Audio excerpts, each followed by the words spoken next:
Namaskar. A warm welcome to the World News, an Indian perspective on All India Radio. This is Manoj Singh Rana bringing glimpses of major developments of the day from across the globe. The headlines. UN Secretary General calls upon nations to join hands to reach the goal of zero hunger on World Food Day. India ensured availability of nutritious food to over 800 million people during COVID pandemic, says Prime Minister Narendra Modi. Russia proposes extension of the new Strategic Arms Reduction Treaty with the United States.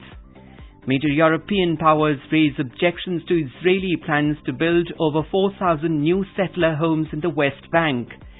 Greece and Cyprus push for a tougher European Union response to Turkey's natural gas exploration in the contested Mediterranean waters. And Japanese Prime Minister Yoshihide Suga vows to leave no stone unturned to organize the Tokyo Olympics next year.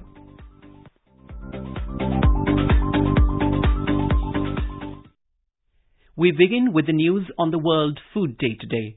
The United Nations Chief Antonio Guterres has urged the nations to join hands to reach the goal of zero hunger. He said the COVID-19 pandemic has intensified food insecurity to unprecedented levels. Hence, there is an urgent need for building a sustainable future where everyone, everywhere, has access to the nutrition they need.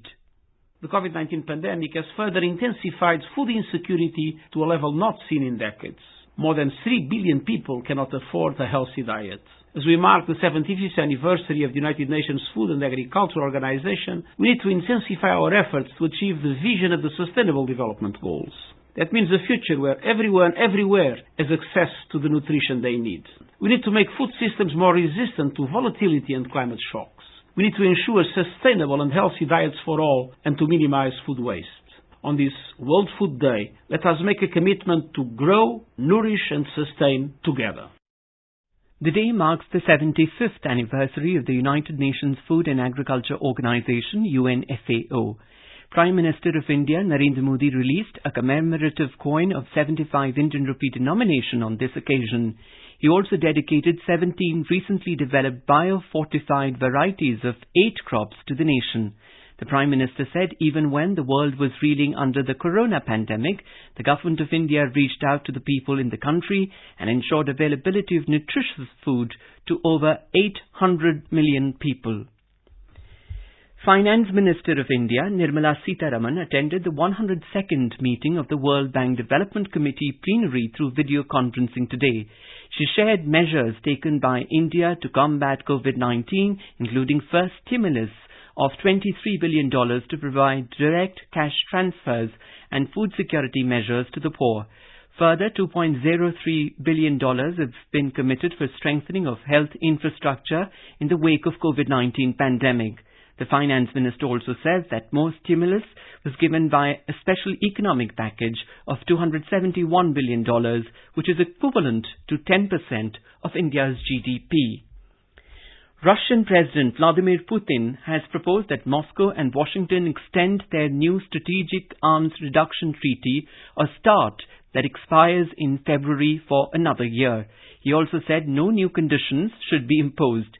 The statement comes a day after Moscow denied the US assertions that the two sides had reached an agreement in principle.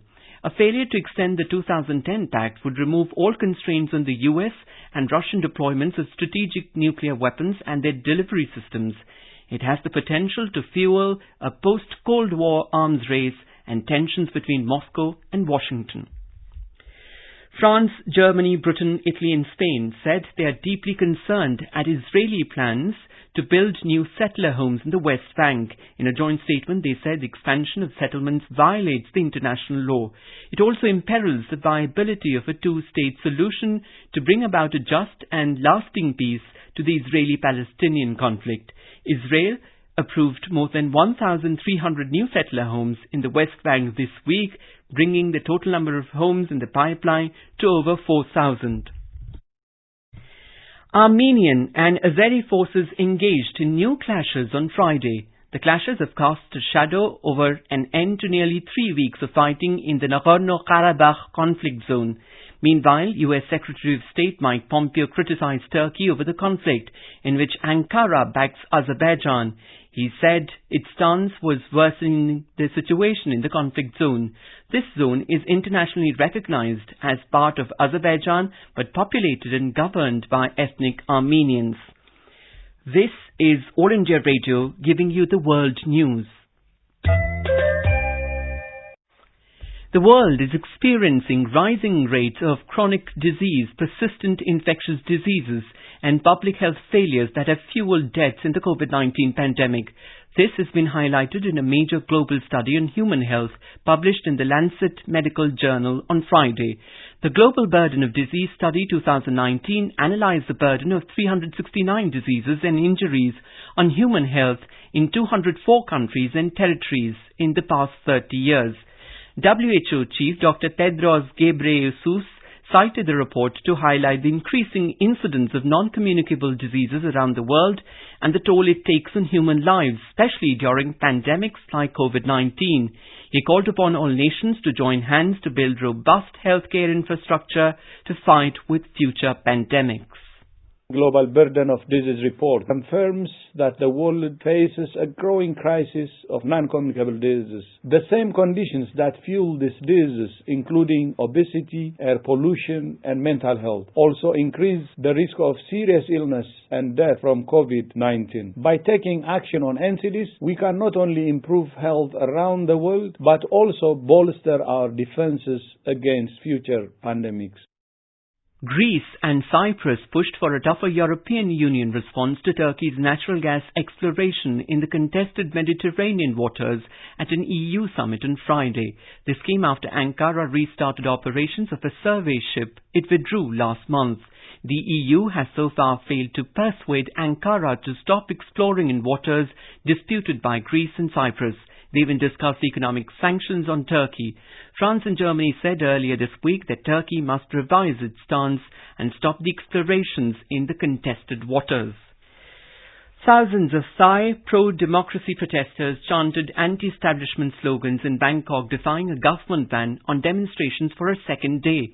The protesters are demanding a reduction in the powers of King Maha Vajiralongkorn monarchy, as well as the removal of Prime Minister Prayut Chan-o-cha.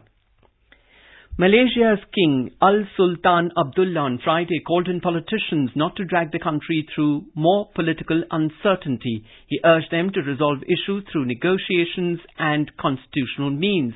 The King's comments came amid a power struggle over the premiership between Prime Minister Muhyiddin Yassin and opposition leader Anwar Ibrahim. It comes 7 months after another wrangle led to Muhyiddin forming the government. Now let's take a look at the coronavirus updates. According to WHO data, the number of infected cases has crossed 38.79 million worldwide. Coronavirus infections are still rising in 78 countries. New COVID-19 cases in the United States rose by 1 million in less than a month to push total caseloads beyond 8 million.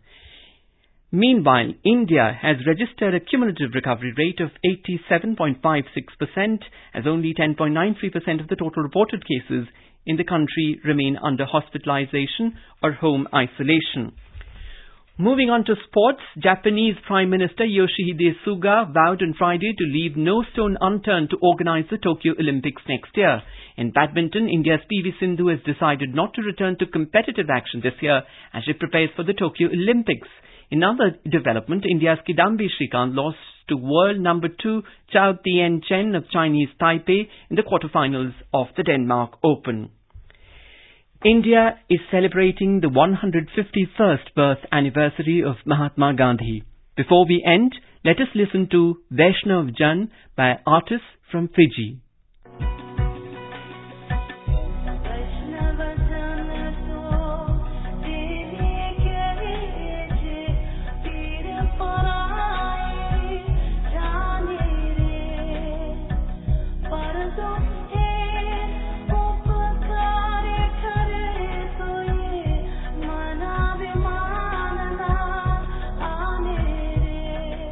And with that, we end this bulletin. See you at same time tomorrow with the next edition of World News.